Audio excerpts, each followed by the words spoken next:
This podcast is made possible through donations from listeners like you and our partners at Tallman Equipment. Tallman prides itself in having more lineman tools in stock than anyone else. And now, when you're shopping online at tallmanequipment.com, look for the truck logo that says in stock and ready for shipping on 100 of items on their website. That logo means that item is in stock and ready to ship the same day in most cases. When it comes to getting the tools and equipment linemen need, trust Tallman. Line 11 Clothing Company, making apparel for our first responders with a positive message to patriots that you can be proud of. A proceed of the cost goes to helping our foundation ignite the fire for father engagement. Give them a follow at Line 11 Clothing Company on Instagram. And last but not least, Monzingo Knives. Each knife is created with craftsmanship that only a tradesman could provide. Find them on Instagram at Monzingo Knives and get your American-made Monzingo knife today.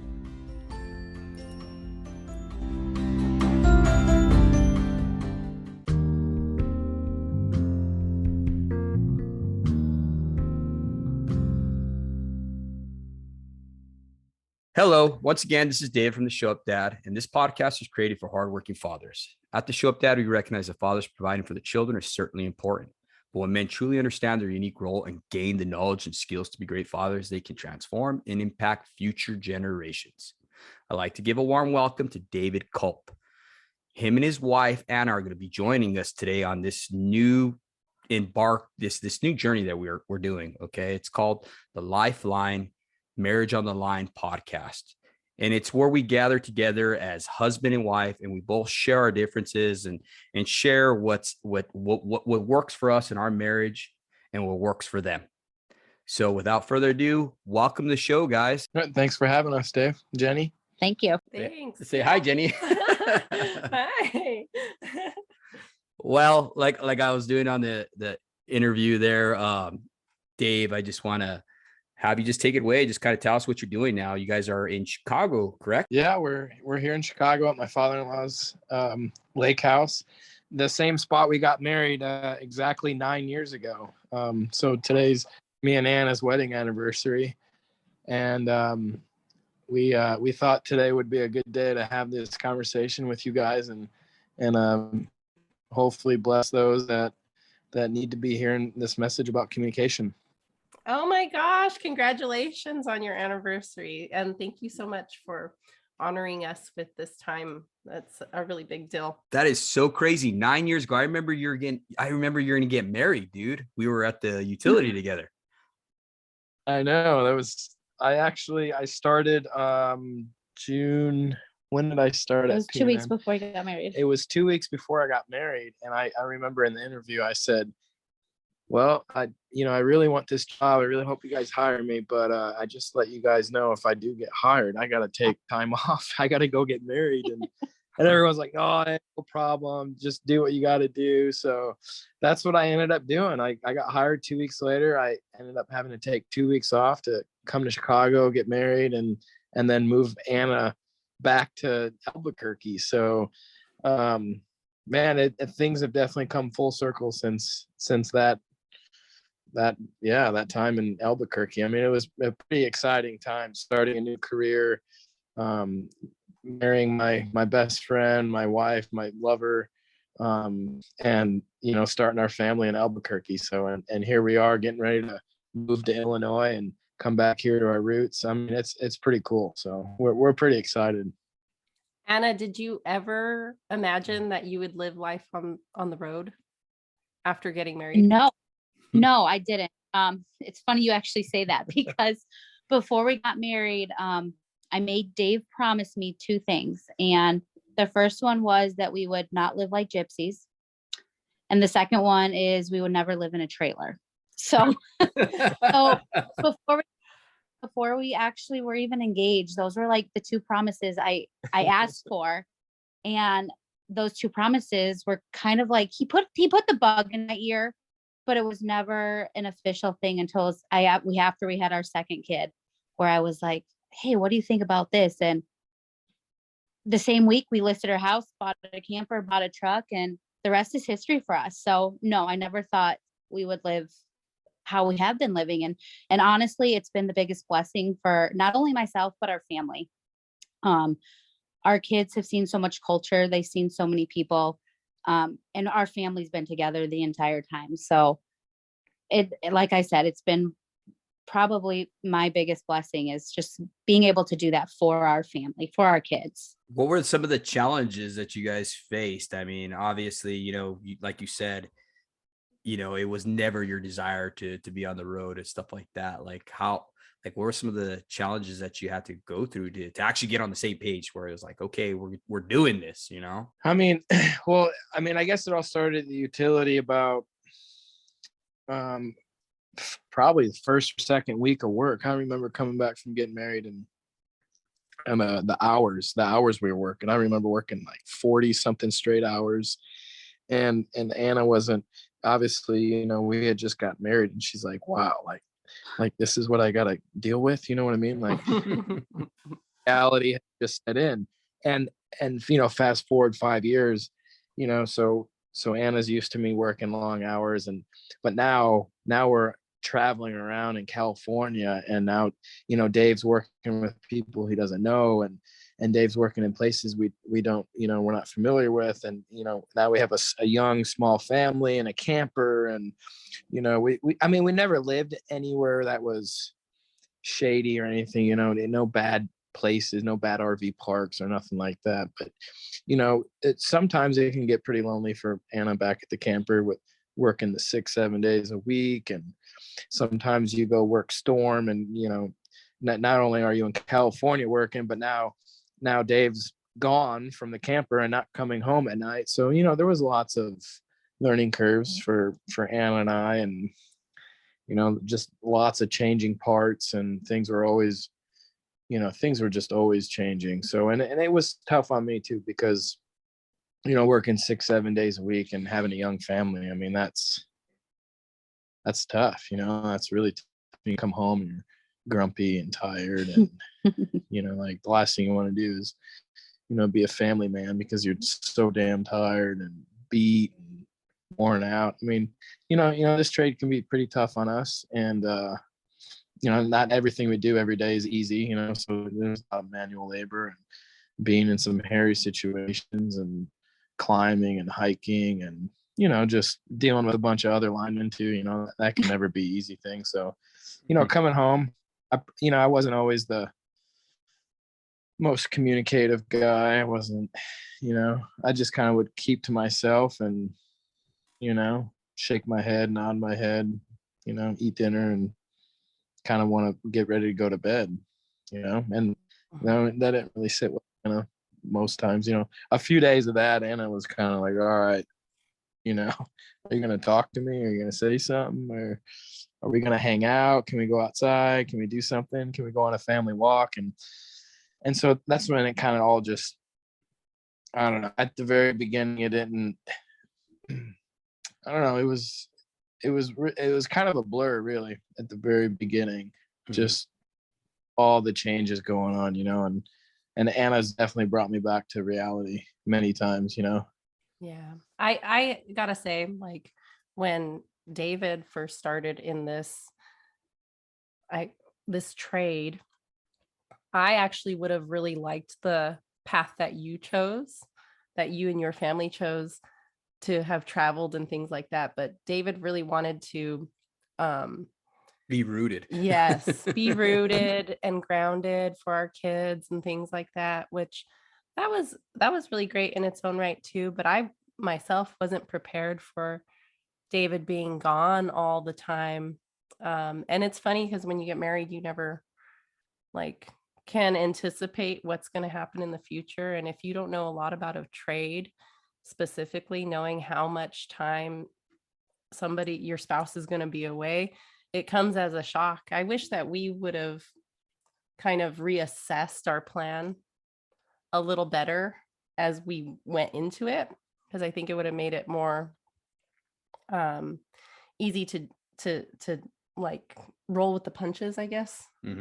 Because there were challenges, even staying at home and you being gone all the time. And I could definitely probably relate with Anna as far as being in a strange place and then having your husband gone all the time. That must have been pretty pretty hard and lonely at times, but I think there's also some maturity that takes place in those times when you're really alone, because we moved to a small town and I didn't really know anybody and I was alone all the time. But man, you really kind of learn some things. What do you think that you really learned during those moments, Anna? Oh wow. I feel like you're reading my mind there. I found out that I can survive anywhere. I just don't thrive. Mm.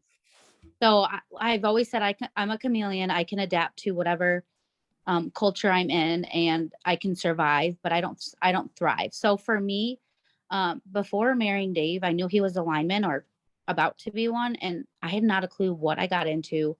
I was living in Illinois. He was in New Mexico. We didn't see each other. We got married on seeing each other 3 times in person.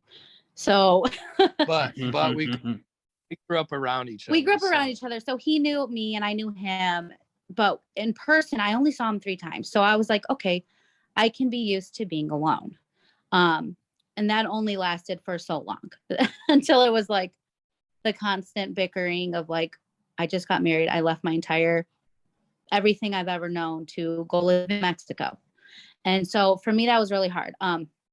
But I guess going back to what you're saying, Jenny, I have learned that I need community. And within the lineman community, there are some of my best friends out there.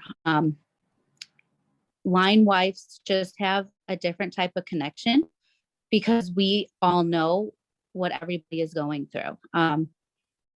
It's just, I can text a friend and at 10 o'clock at night and be like, man, this is hard.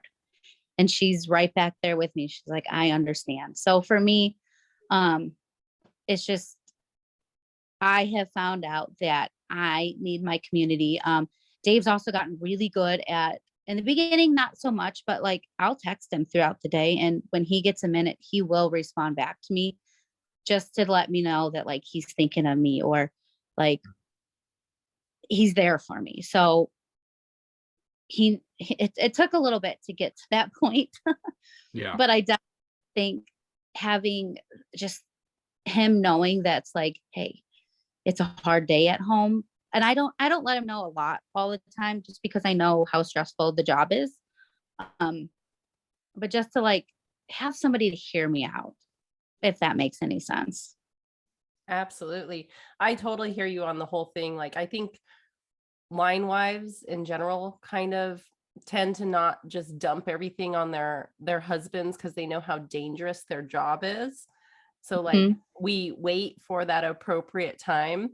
So it takes like kind of a lot of self-control and emotional control during those times. But man, I really had to learn how to like come to David in a way that was like not so dramatic, like, okay, everything happened this week, you know. Just vomit on me. Yeah. And just talk like really kind to him and tell him everything. And but I think it's really wise for line women, like line wives, sorry, not line women, line wives to save the really emergency stuff or the crazy things that happen through the day for after their work day. Wouldn't you agree? You hit the nail right on the head right there, because I mean, I don't know how many times I don't know, Dave, where you're in the middle of the sticky icky or whatever, and you don't have time to be answering those calls. You know, you're getting texts, you're getting blown up or whatever. You're just like I know for me, when I was actually in my tools, I would put my phone away. I didn't see it till the end of the day because I absolutely hated the phone being out. I thought there's no place in line work for a phone, you know?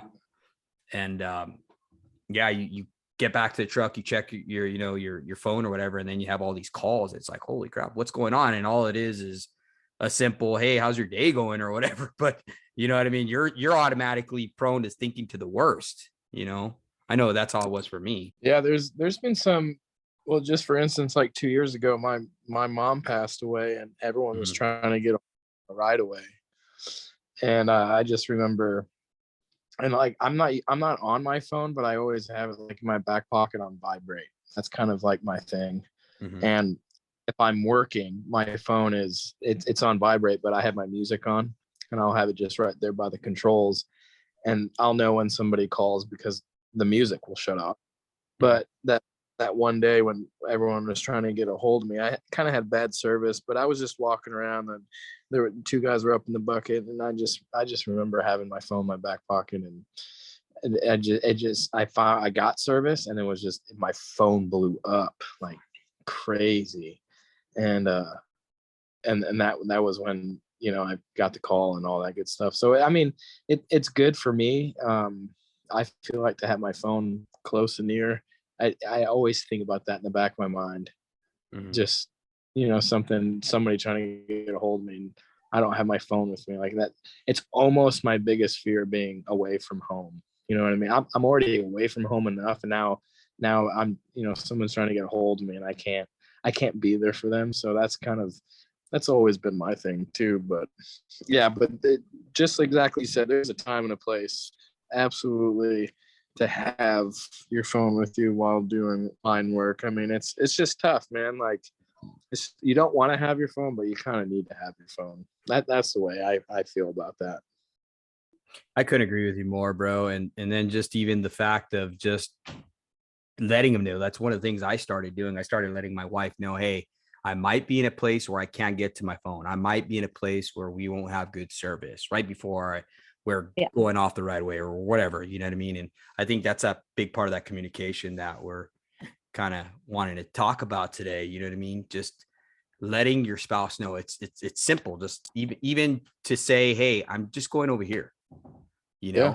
and it works both ways too. Like, for instance, when I was working in El Paso, my wife would say, hey, I'm going over here. And she would tell me exactly where she was going, just in case something happened, I could know where she was at or what area, because you never know. You know what I mean? Yeah. Yeah, absolutely. Sometimes I would be like, I would have to go to church in the midweek service, and that would be a late night church service. And it was like 45 minutes away. And I know in the back of my head, my husband's not at home. And Right. I need to let him know like where I'm going to be, and family's like an hour away. So sometimes those things were kind of scary, but communication always, I think, helped. So that way there was like, he if I ever got into trouble, he would call all of his friends that he knew were like around that area. Jenny needs your help.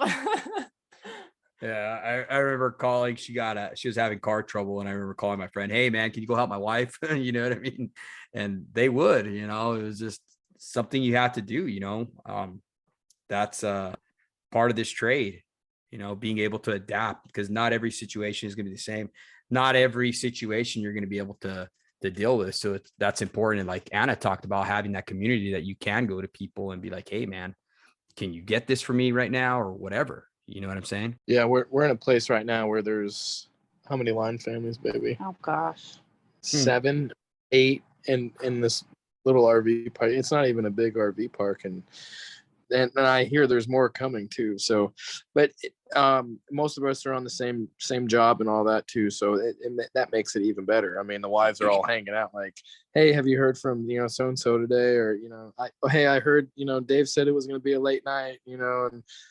And like all these things. So I think just the community itself. I mean, everyone's talking amongst themselves, and if like there's a guy in my crew that's his wife's good friends with Anna, so they're always hanging out all day long, and throughout the day, I'll tell my buddy, hey, did your wife tell you that this and this, like they were doing this today? And the next day my buddy will tell me like, hey, did you hear that the kids are doing this? I'm like, no, I didn't hear that. So we're hearing through each other, through our wives that are talking to RV park, now through our husbands, what's going on and who's doing what. So I mean, it's super cool. There's no other job like it in the whole world. I mean, that is just hands down just a really cool community of people, and really genuine and nice and hardworking. And I mean, everyone's just super awesome. I love it. I wouldn't trade it for anything.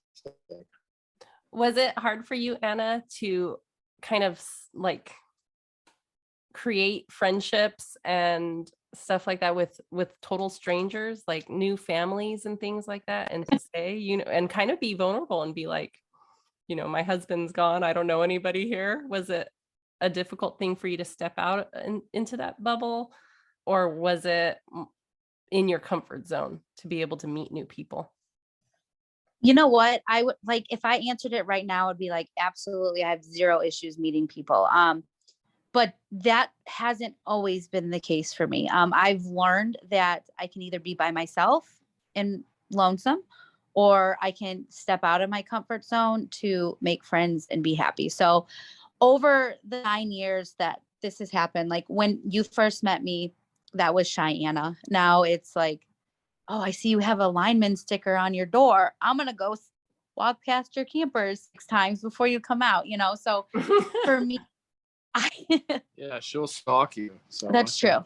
That's true. And I'm really, so I'm, but no, I have learned that, like I said, like I need that community to thrive. So for me, it's very easy to go out and have conversations with people.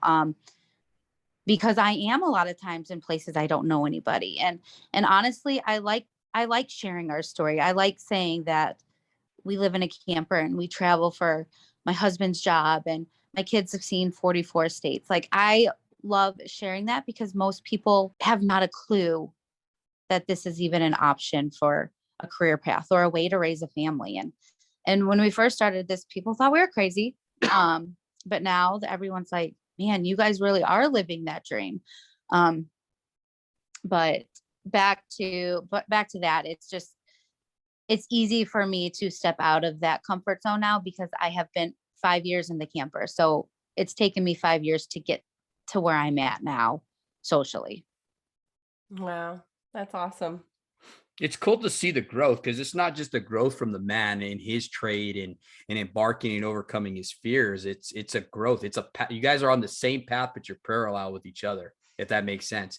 You guys are both growing, in this journey of life together. And that's one of the main important things that we like to stress about. Because I mean, how many people allow life to draw them away from each other, to actually separate to where their lives are running parallel, and all of a sudden they have a fork in the road.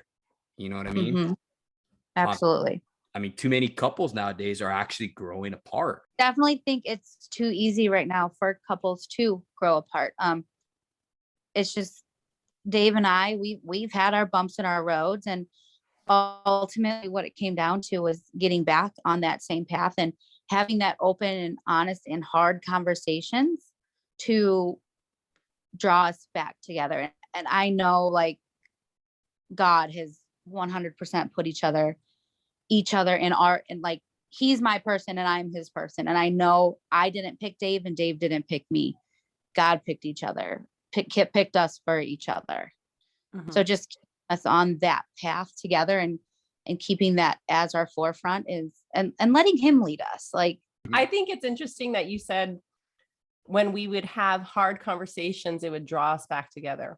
And something that David and I learned recently was that so many people are taught that intimacy is something that's like cuddly and snuggly. Oh, let me cuddle you on the couch. Let's lay together down in the bed and hold hands and talk about the good things of the day. But real intimacy is actually when you are speaking the truth in love to your spouse, and it makes them uncomfortable for a time. It can cause like a little bit of chaos for a temporary, little stint of time. But ultimately it draws people together because both people are being authentically themselves and really just being honest with each other, and able to have difficult conversations and able to respond to the other person's need in those difficult situations. So I thought that was interesting that you're saying, like, yeah, we would have those difficult conversations and it would draw us back together. Because normally you would think, oh, if we're having a difficult conversation, we're fighting, we don't want to be around each other because of that. But no, if you're doing it right, which it sounds like, that temporary conflict was actually productive and it was creating intimacy in the marriage, which is awesome.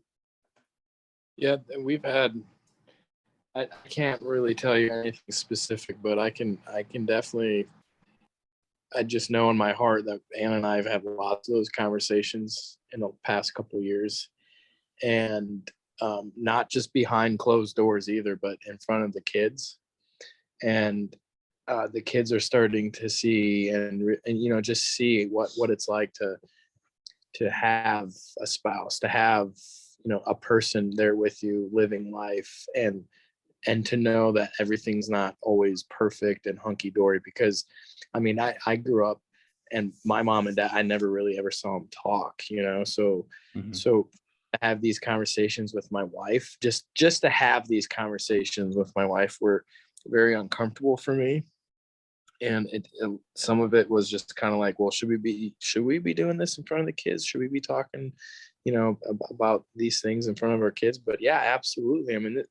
It's life, you know what I mean? Like there's no reason to hide this from our kids, like, and it's just something, as simple as just, talking about communicating with each other, and how we are, upset with, the way each other is communicating with one another about whatever it may be.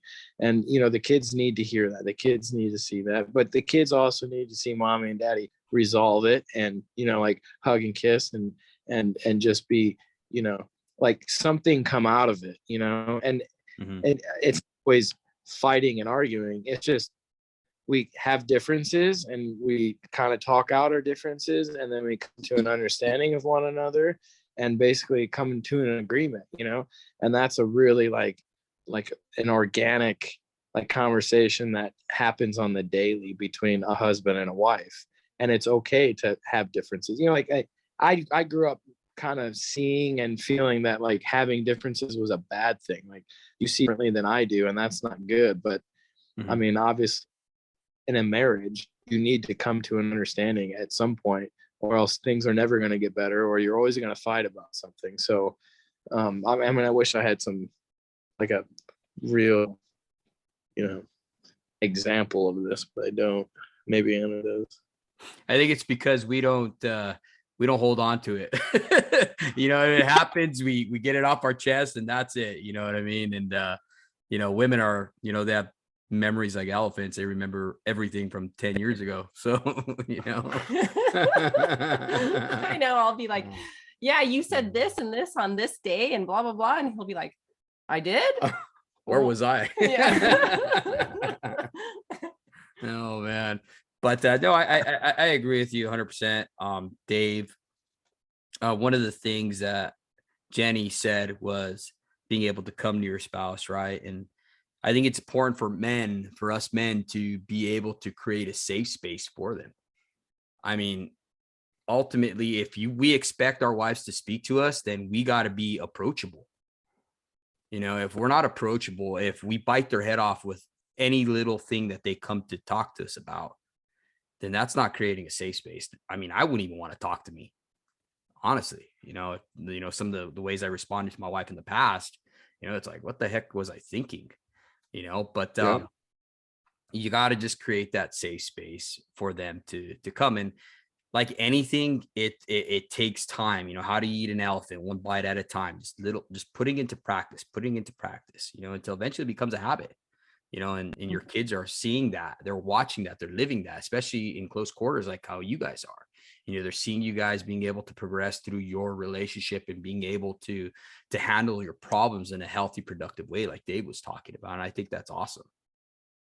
Yeah, because they're like, how in the world are you gonna keep something silent in the lifestyle that you guys are living and the kids not know? The kids are gonna feel the energy, Oh yeah. whether you're in a trailer or a house, you know what I'm saying? So I completely agree that you guys were able to have disagreements and then work through them, because I really believe that teaches children problem solving skills, that it is doable. Like what Dave was saying, he never really saw his parents have any kind of arguments. So it's good to actually see that you can have an argument and then get over it. Like, whereas my family, oh my gosh, they would fight, and And there nothing was resolved. Nothing was ever resolved. And then like the next day there would be a fight, and it would be about something that happened yesterday or whatever that they fought about.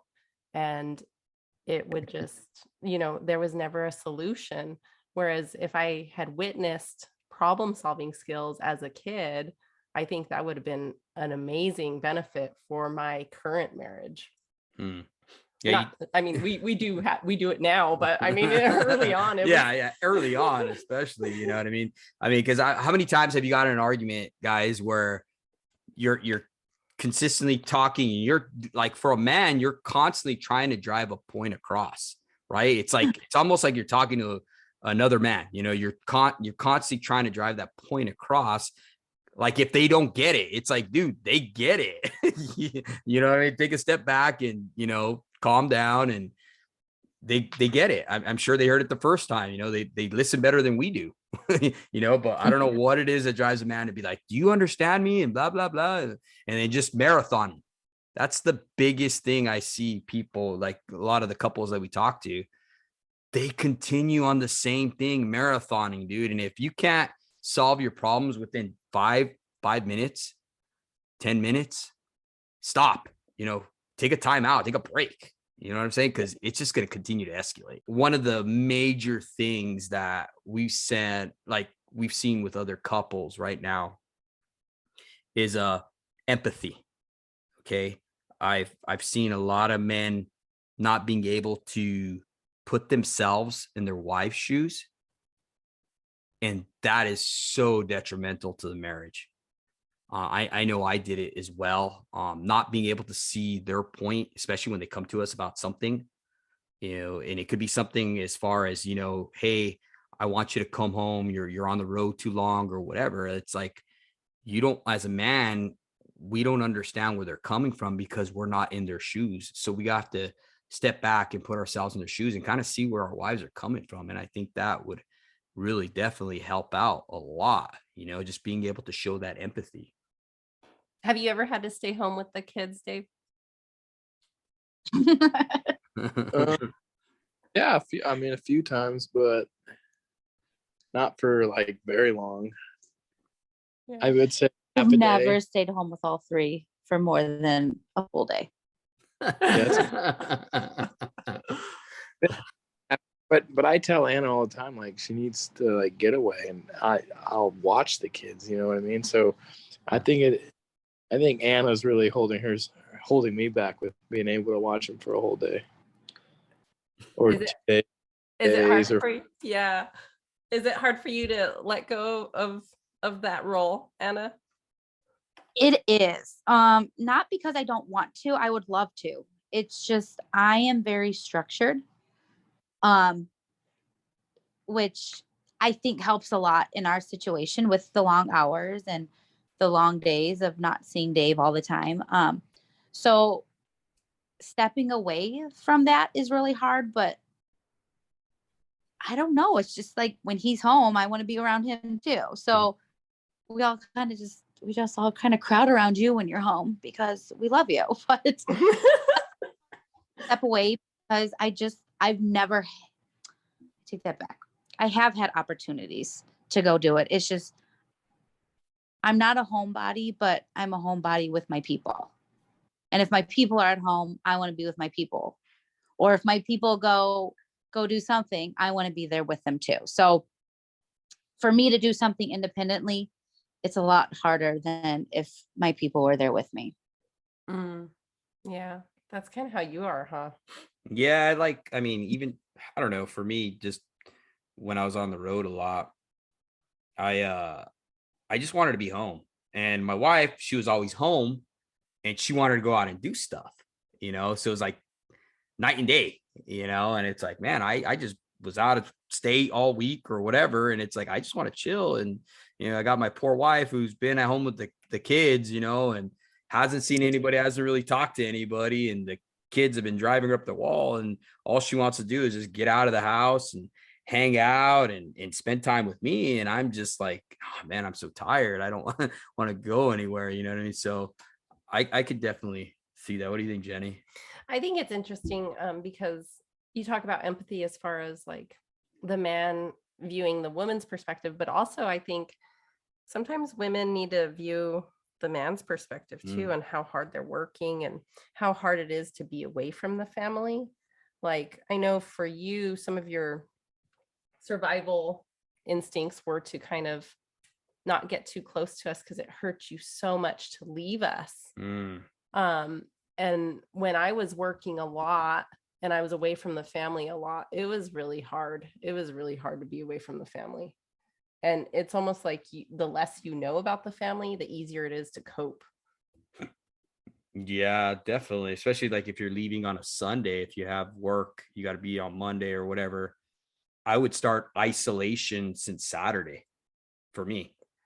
I would start separating myself from the family. And that's a part of, I guess, from the military or whatever, but it was a form of just being able to just take yourself out of the picture and just start looking at, like, for me, I started looking at my family as an object. Okay, I need to get this and this done. I got to make sure they have enough wood for however many weeks I'm going to be gone. Make sure everything's taken care of before I leave. So that was my weekend. So I didn't even get a chance to like really hang out with the family because I was preparation for leaving. It was weird. It was a weird situation for me, you know. How did you cope with like being away from your family all the time, Dave? Oh, I worked more. Yeah. I would say so. I mean, really super like consistent. I've worked 6-7 days a week, probably for the last, I don't know, 7-8 years, pretty consistent. And we went on a road trip last year for 6 months, and that was kind of when I said, all right, this enough of this crap, you know what I mean? Like I need to start staying home more. I want to try and be home for like months at a time, or at least weeks at a time. I want to start taking calls that are like 4 days a week, you know, like 410s call, or, you know, stuff like that. And so for me, I really just think it was probably just working more.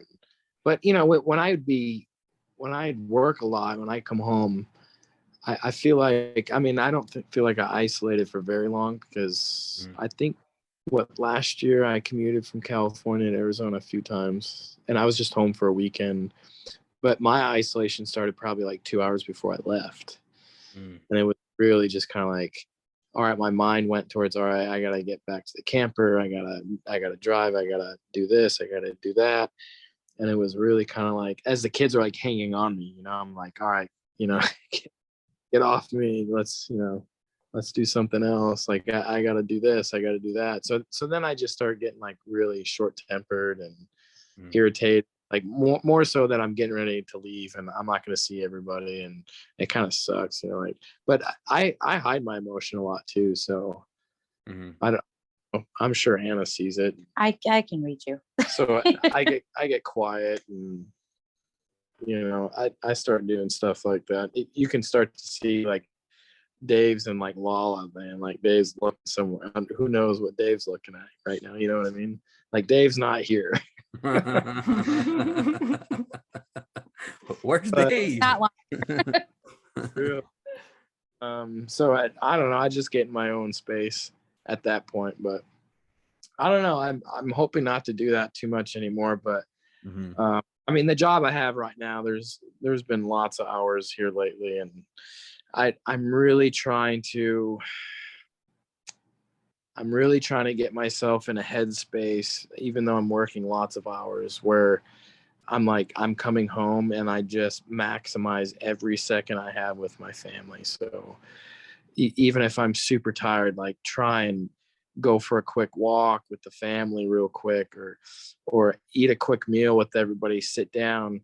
And with my middle daughter, I always tell her, hey Ellie, let's chit chat real quick, you know, like let's have a quick conversation about your day or last night, what you did, you know, like a really quick, like one-on-one conversation, because I know daddy's about ready to go to work again here in like an hour or two. So I just try and have these little conversations with all three of the kids. And then Anna, it's usually I have these conversations with her after I leave on the phone. Like I'll call her and I'll talk to her for the whole 40-minute drive that I have, or I'll call her 2 or 3 times while I'm at work when I have a second. Like like I have 5 minutes to talk, and I'll just give Anna a quick call, and we'll catch up, and we'll see how each other's days are going. And then, all right, I gotta go. I'll call you back later. And then, 2 hours later, I'll give her a call. So I don't know. It's just really trying to manage the little bit of time you have with the family. And I'm still learning that. And I really just got to try not to be so tired all the time. You know what I mean? Like that's the number one goal. But I also know that this lifestyle isn't going to last very much longer. Now that we're moving back to Illinois here in a year and a half, I know that my time in California is limited, and whatever I'm working, whatever hours I'm going to be working, it's not going to last forever. So that's what's going to get me through this last little push. I mean, when it's all, we'll have been in California 6-7 years, and it'll be time to move on to our next chapter. And I'm hoping the next chapter is work less and be home more. And that's what I'm gearing up for. That's what I'm hopeful for. And I think it should be really good for the family. I agree. It's a good thing that you said that you guys have an end goal. I think a lot of times we get into this trade and we don't have an end goal. It's we talk about it all the time in this industry, see the big picture, right? And I think a lot of times we get our focus shifts and we don't see that big picture. That angle never comes, because now we're buying into the boats, we're getting the toys, all this other different stuff comes in. So then that end goal finally starts getting pushed down the road, and it never comes, dude. And that's when your dream becomes your spouse's nightmare. Yeah, I would see it all too often, for sure. And Anna and I have been pretty darn spot on with our goals and what we want. And we both, we're not looking to get all the toys. We're it's been a progression, pay off debt, and then it was save lots of money, and then it was invest lots of money, and then it was, okay, let's build for our dream home in Illinois. So now, like, that's our next goal. And so, but along the way, it's been fun. I mean, it's been hard, and there's been some bumps in the road, but there's always been something to work for. And it makes it manageable, for Anna and I both. But we both know when enough is enough, and Anna will let me know. And I mean, there's been jobs where I've drugged because Anna wasn't happy, and the situation wherever we were at, it just wasn't good, and it was heading in the wrong direction. So I've listened to her too, and go back to this whole empathy thing. Like, there's definitely been a couple times where I'm like, yeah, you're not happy, and no matter what's going on at work, how much money we're making, hours, all that, it doesn't matter. But if you're the one at home and you're not happy where we're at, then we need to go. And that's kind of the luxury of doing what we're doing, is we can get up and go any second. You know what I mean? So I've been learning to do that. And I don't know. I think I've been pretty good at listening to Anna and what she wants and what she needs, and what, kind of getting a good feel for that. So, and I think it's been working pretty darn good for the last 5 years. It's been working great. It definitely sounds like it has. I mean, just listening to you talk now, it sounds like just through this whole lifestyle that you guys have, you've really learned to listen. A lot of guys speak to be heard and not to listen. And it sounds like you're really listening to your wife and her needs. And, because it's not just about you. It's not just about the money or the kids. It's also about the well-being of your wife. As fathers, as husbands, we're called to be a protector. We're called to protect our wives and our daughters, and to teach our sons how to do so. That's our job. I think it's really inspiring to hear such a young couple that is like really kind of hitting it right on a lot of things. I mean, just the fact that when Anna says, I'm not okay, I'm not happy here, and you respond and you listen and you believe her the first time, that's a huge deal.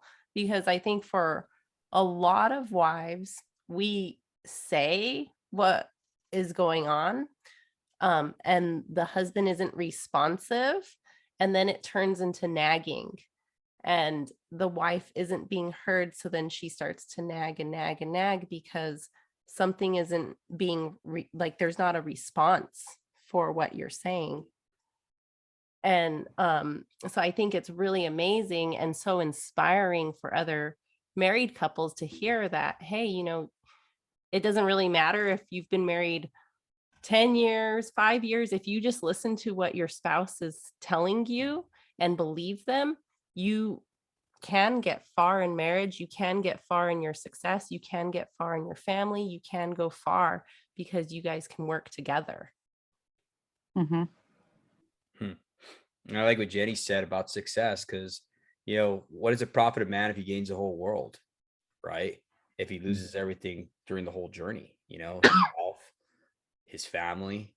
I mean, to me, that's true success. I've had the opportunity to speak to a lot of successful people on my show, and man, they all say the same thing. You know, I wish I had success better at the home. I wish I would have learned this in the home, because they went out there, right, for whatever reason to become successful in the workplace or whatever.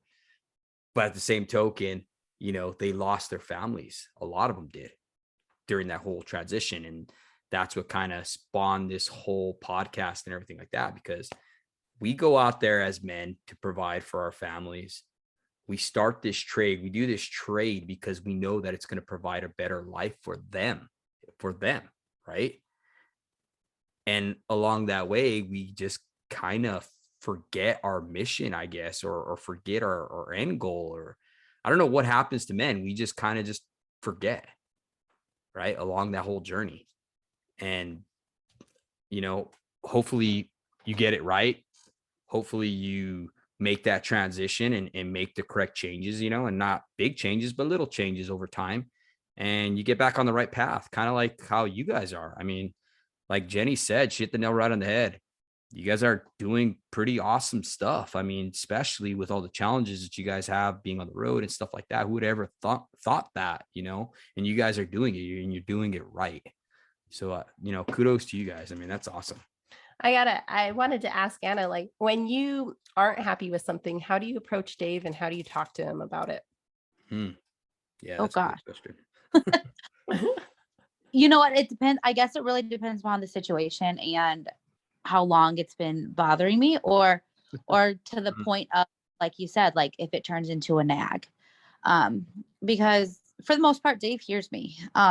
Yeah, I don't hear you nag very often. I don't nag very often, I don't think. But I'm also learning to communicate differently, because like he says, I don't hear in code. So like he's always telling me that. He goes, I don't know what you mean. Like, I don't speak in code. So I have learned over the years, and more so recently, probably in the last few, that I have to be like very blunt to him, like very black and white, no gray area, just of what I need, what I want.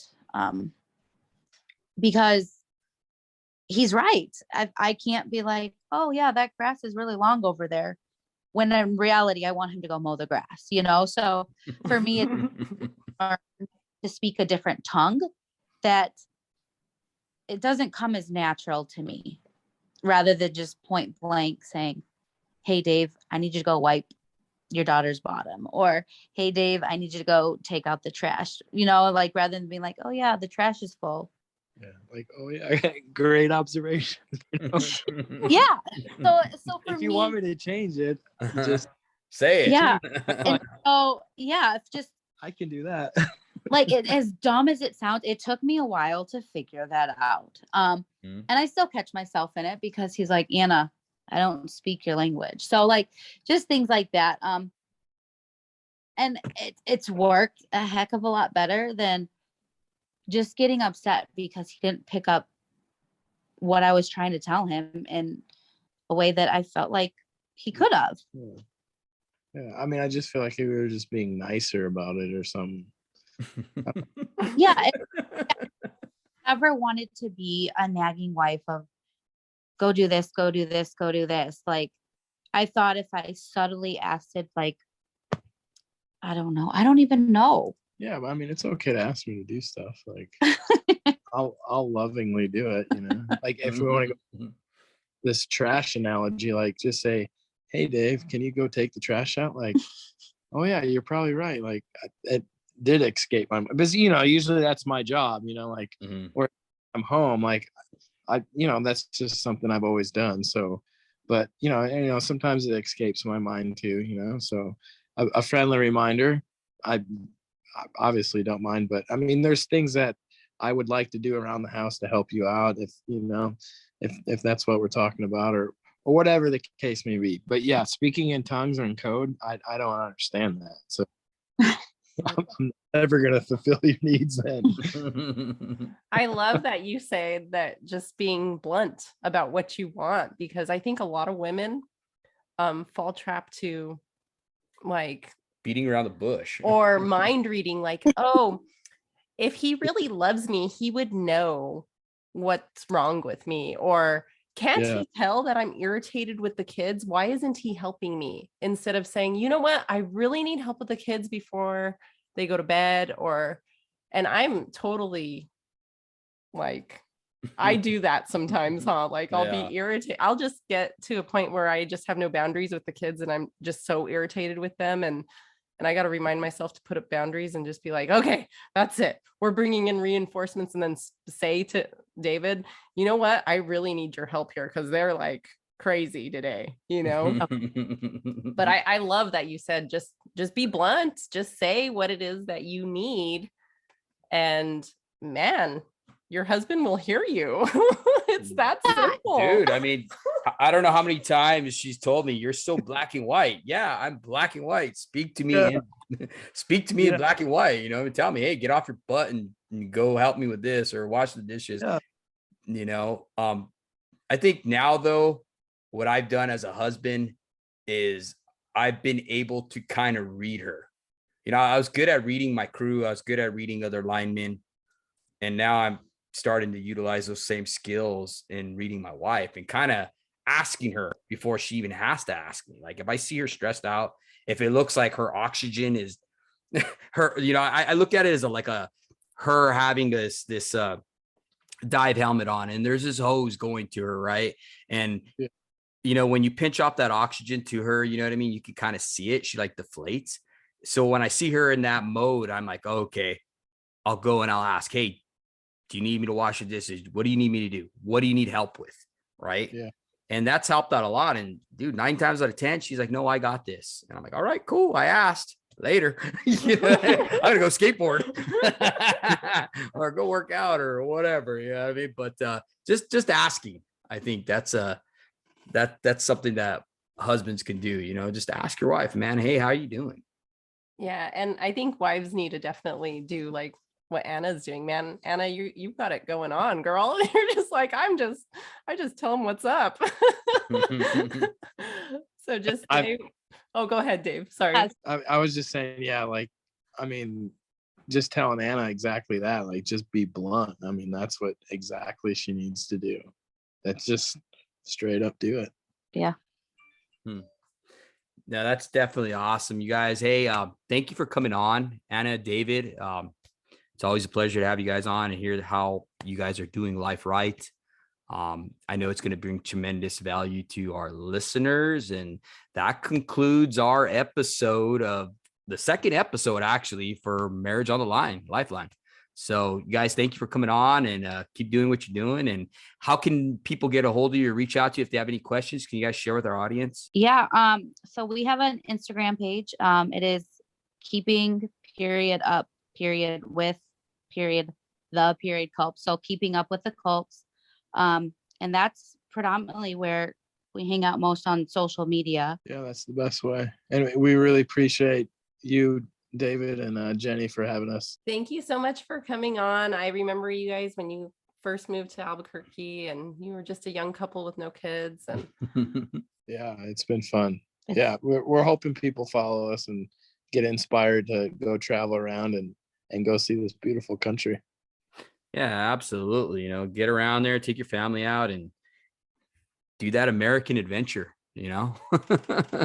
Well, well, once again, guys, thank you for coming on. And this is David with the Show Up Dad. And this is volume 2 of Lifeline Marriage on the Line. Thank you, guys.